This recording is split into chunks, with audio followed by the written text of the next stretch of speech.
Hello everyone, my dear student. तो जैसे हम लोग ने पिछले क्लास में 10 चैप्टर पढ़ चुके थे, 9th क्लास का हिंदी में भी पढ़ चुके थे, उसका क्वेश्चन आंसर भी क्लियर कर दिए थे। तो आज हम जो है पढ़ने वाले हैं क्लास 9th का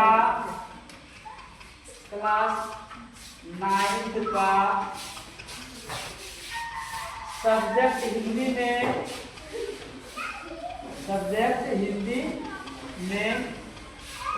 क्या पढ़ने वाले हैं? चैप्टर का नाम क्या है?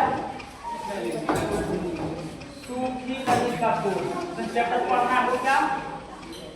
चैप्टर पढ़ना है 11वां चैप्टर ना, 11वां चैप्टर। चैप्टर का नाम क्या है? सूखी नदी का पुल। क्या? सूखी नदी का पुल क्या है? सूखी नदी का ठीक। तो बाबू लोग ये क्या है? एक कहानी है। क्या है? एक कहानी है, वो भी सामाजिक कहानी। ठीक, जिसके कहानीकार कौन है? उसके कहानीकार है रामधारी सिंह दिवाकर। रामधारी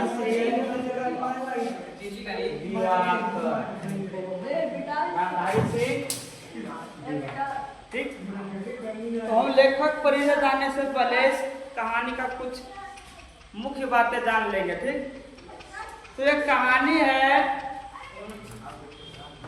एक गांव की ना होती है, गांव की पास पड़ोस की जो बेटी होती है।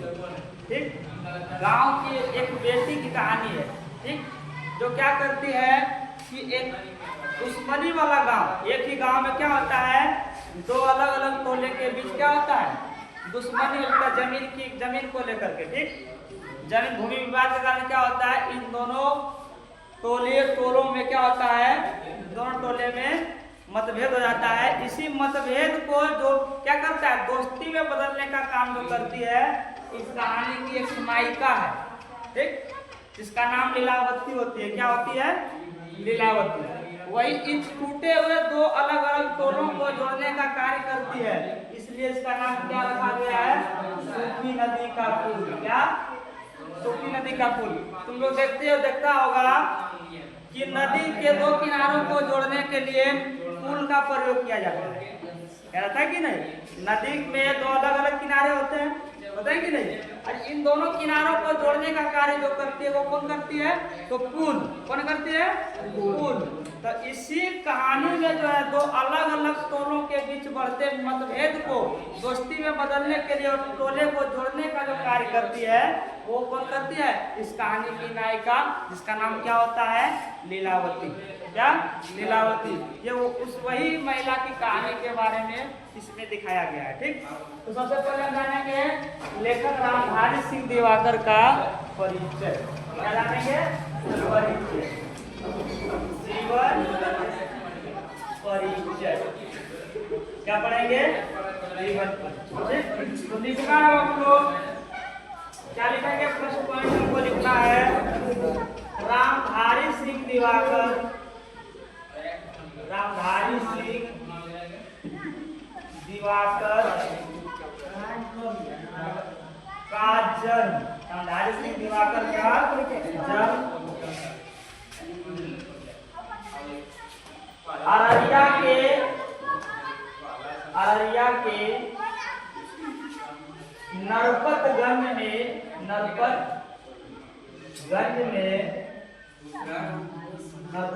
में 1 जनवरी 1945 में हुआ। याद रहेगा इनका जन्म कब हुआ था?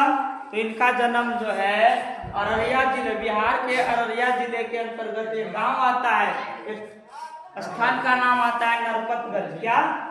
नरपतगंज। इसी नरपतगंज में इसका जन्म कब हुआ?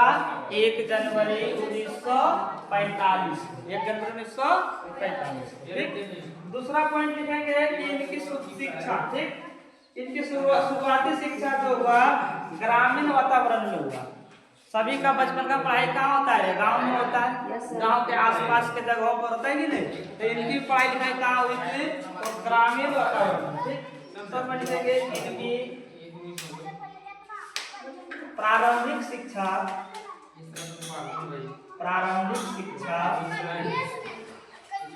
ग्रामीण वातावरण में हुई। ग्रामीण वातावरण में और ये उच्च शिक्षा प्राप्त करने के लिए बिहार विश्वविद्यालय मुजफ्फरपुर और भागलपुर विश्वविद्यालय भागलपुर, यानी इन्होंने उच्च ठीक हाई स्कूल की पढ़ाई और स्नातक की पढ़ाई के लिए कहाँ गए?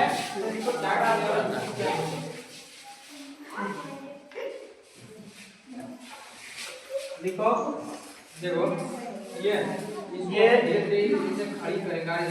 उच्च शिक्षा प्राप्त करने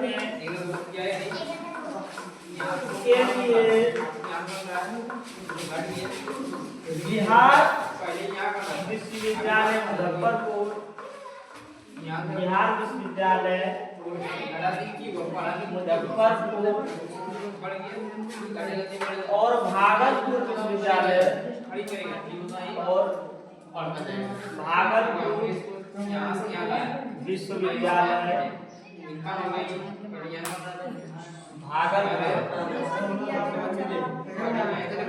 ये चीज याद रखना है। ठीक है, क्या याद रखना है?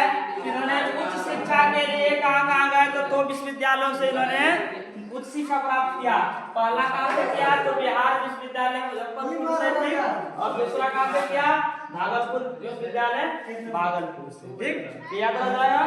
उसके बाद देखो इन्होंने हिंदी सब्जेक्ट में, हिंदी भाषा में एमए और पीएचडी की डिग्री प्राप्त किया। यानी इन्होंने हिंदी साहित्य में जो है 2 डिग्रियां हासिल की। कौन कौन? एक पीएचडी और दूसरा क्या? दूसरा एमए। क्या? एमए। ठीक, लिखना है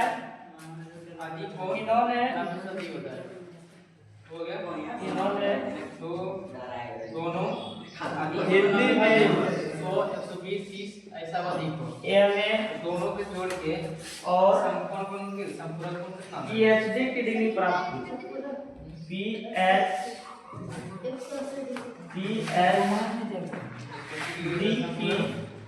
पीएचडी की डिग्री प्राप्त।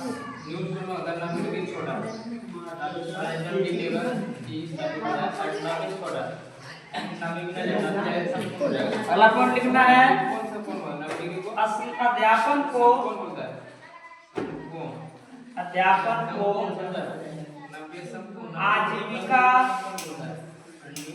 आजीविका के रूप में अपनाकर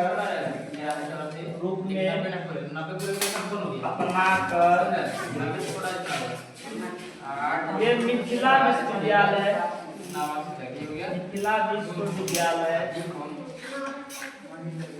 के स्नातकोत्तर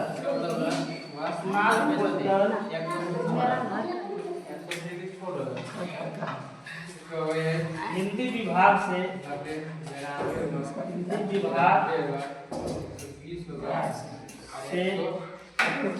जुड़े रहे।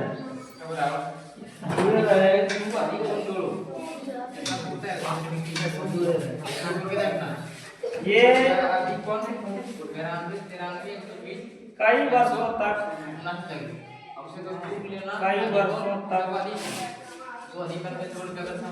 बिहार राष्ट्रभाषा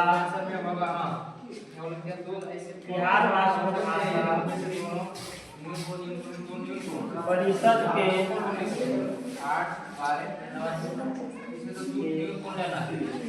निदेशक भी रहे।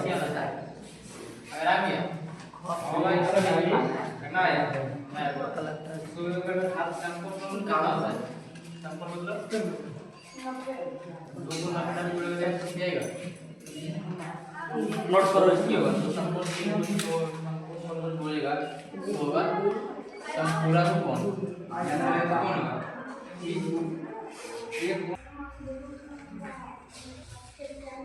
तो सभी उतार दिया। अब हम पढ़ने वाले हैं इनका प्रमुख रचनाएं। क्या पढ़ने वाले? प्रमुख रचनाएं। प्रमुख रचना। ठीक, प्रमुख रचना में सबसे पहले क्या आएगा?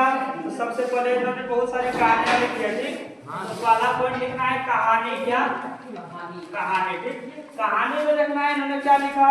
तो सबसे पहला है तो कहानी था नए गांव में। क्या? नए गांव में। नए गांव में। दूसरा है अलग अलग अपरिचय। अलग अलग अपरिचय। अलग अलग अपरिचय। बीच से टूटा हुआ। बीच से टूटा हुआ। बीच से टूटा हुआ। नया घर चढ़े। नया घर चढ़े। ये लड़की तुम तीनों बोला रही। सरहद के पार। सरहद के पार। धरातल। धरातल। मखान पोखर। मखान पोखर।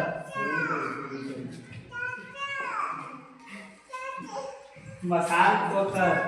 माटी पानी। माटी पानी। ये क्या है? इनकी कहानी है। क्या है? कहानी। उसके बाद क्या लिखा? अगला लिखा है उपन्यास। क्या? उपन्यास। ठीक, इसको नोवेल बोलते हैं अंग्रेजी में। ठीक, उपन्यास क्या क्या है? तो पहला है क्या घर क्या परदेश। इनका पहला उपन्यास क्या है? क्या घर क्या परदेश। क्या घर क्या परदेश। काली सुबह का सूरज। काली सुबह का सूरज। काली सुबह का सूरज। काली सुबह का सूरज। पंचमी तत्पुरुष। पंचमी तत्पुरुष। पंचमी तत्पुरुष। आग पानी। आग पानी और आकाश। आग पानी और आकाश। ठीक, उसके बाद उन्होंने दो संपादित कहानी संग्रह लेख समीक्षा ये भी प्रकाशित है। ठीक, एक पॉइंट में लिखना इन रचनाओं के अतिरिक्त। इन रचनाओं के अतिरिक्त इनके दो संपादित कहानी संग्रह लेख समीक्षाएं भी प्रकाशित। तो हमने आज के लेखक परिचय में क्या क्या पढ़े? तो इनका जन्म पढ़े, जीवन परिचय पढ़े, शिक्षा पढ़े कि नहीं। उसके बाद क्या पढ़े? इनकी प्रमुख रचनाएं। रचनाएं में क्या है? कहानी में क्या लिखा है? नए गांव में अलग अलग अपरिचय, बीच से टूटा हुआ, नया घर चढ़े, सरहद के पार, धरातल, मखान पोखर, माटी पानी, ये सभी क्या है? इनकी कहानी है। क्या है? कहानी। इसके अलावा इन्होंने उपन्यास लिखा। क्या है? क्या घर क्या प्रदेश, काली सुबह का सूरज, पंचमी तत्पुरुष, आग पानी और आकाश, ये क्या है? उपन्यास। इनके अलावा जो इन्होंने क्या किया? दो संपादित कहानी लिखा। ठीक, और इसके बाद लेख भी लिखे और समीक्षा भी प्रकाशित है इनकी। ठीक, तो आज के लिए इतना ही काफी है। मिलते हैं नेक्स्ट वीडियो में, तब तक के लिए धन्यवाद।